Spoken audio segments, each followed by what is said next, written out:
पूर्णिया के मधुबनी रिफोजी कॉलोनी में सुबह से ही 22 जनवरी को माहौल पूरी तरह से भक्तिमय दिखा और पूरा रिफोजी कॉलोनी भगवा रंग के पताकों से सज गया। यहाँ भोज भंडारे का भी आयोजन किया गया। साथ ही अष्टजाम भजन कीर्तन के द्वारा भी राम भक्तों ने इस दिवस को काफी उत्साहपूर्वक मनाया। यहाँ के पंडित ने कहा कि भगवान राम का वंदन पूरी दुनिया में रह रहे सनातनी कर रहे हैं और रिफोजी कॉलोनी में भी इस मौके पर भक्तों में काफी खुशी व्याप्त है और सभी अपने अपने तरीके से भगवान श्री राम की पूजा अर्चना करने में लगे हुए हैं। पंडित जी ने इस मौके पर कहा कि जो भी शंकराचार्य इस आयोजन पर टीका टिप्पणी कर रहे हैं उनकी बातें पूरी तरह से बेबुनियाद हैं और हम सभी को एक साथ भक्तिमय माहौल में भगवान श्री राम का वंदन अभिनंदन करना चाहिए, क्योंकि यह मौका सभी के जीवन में नहीं आता है। आज के दिन का विशेष महत्व है क्योंकि हम सभी हिंदू का गर्व की बात हो रही है। राम मंदिर को जो विध्वंस हो गया था उसको 500 वर्ष के लगभग के बाद आज पुनः फिर उसको जो सनातन का उत्थान हो रहा है, हम लोग के लिए गर्व की बात है। इस दिन को लोग को कैसे सेलिब्रेट करना चाहिए, कैसे मनाना चाहिए? इस दिन को महादीपावली के रूप में मनाना चाहिए। दीपावली तो भी राम भगवान के अयोध्या आगमन पर, वनवास के उपरांत अयोध्या आगमन के ऊपर ही दिया जला करके हम लोग खुशी मनाए थे।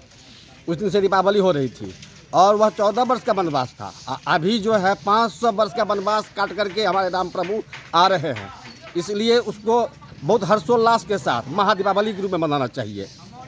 अच्छा, तो आप लोग यहाँ क्या सब कर रहे हैं आज? हम लोग आज यहाँ पूजा अर्चन करेंगे, प्रसाद वितरण करेंगे और शाम को भक्ति जागरण का प्रोग्राम रखा गया है। सारा कुछ होगा? जी जी।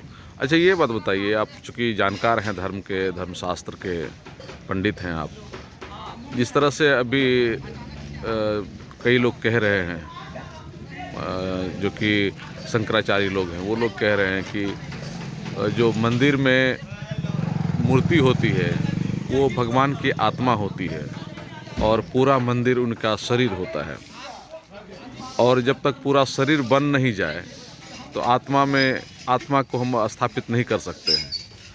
तो वहाँ अयोध्या में बोल रहा कि पूरा मंदिर नहीं बना है और ऐसे में उद्घाटन किया जा रहा है, प्राण स्थापित कर रहा है, ये उचित नहीं है। आप लोग क्या कहेंगे? नहीं, मंदिर तो बना हुआ है, ऐसा बात नहीं है। ये मंदिर पूरा बना हुआ है।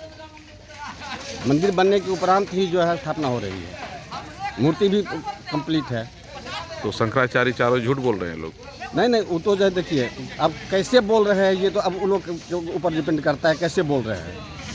ये बात अब राजनीति से भी प्रेरित हो रहा है।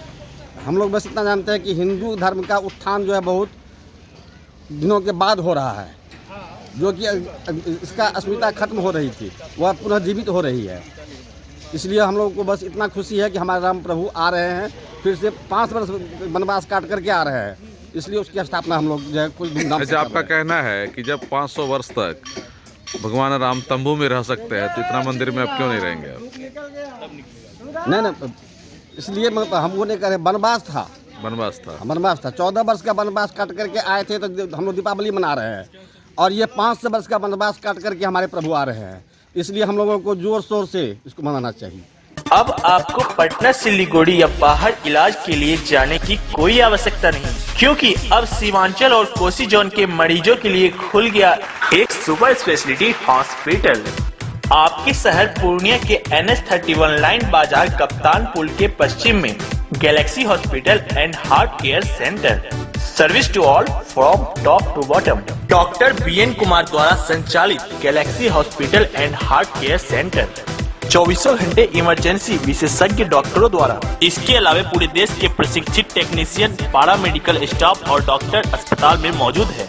24 घंटे इमरजेंसी की सुविधा के साथ pharmacy, diagnostic, ambulance, treatment, admission, radiology, pathology, neurology and respiratory medicine. 4 bed का अत्याधुनिक डायलिसिस यूनिट और 20 बेड का अत्याधुनिक ICU और CCU। BPL कार्डधारी मरीज को प्रत्येक रविवार निःशुल्क देखा जाता है एवं भर्ती मरीज का रियायती दर पर इलाज किया जाता है। साथ ही प्रत्येक महीने के 5 तारीख को सामान्य रोगी को निःशुल्क देखा जाता है।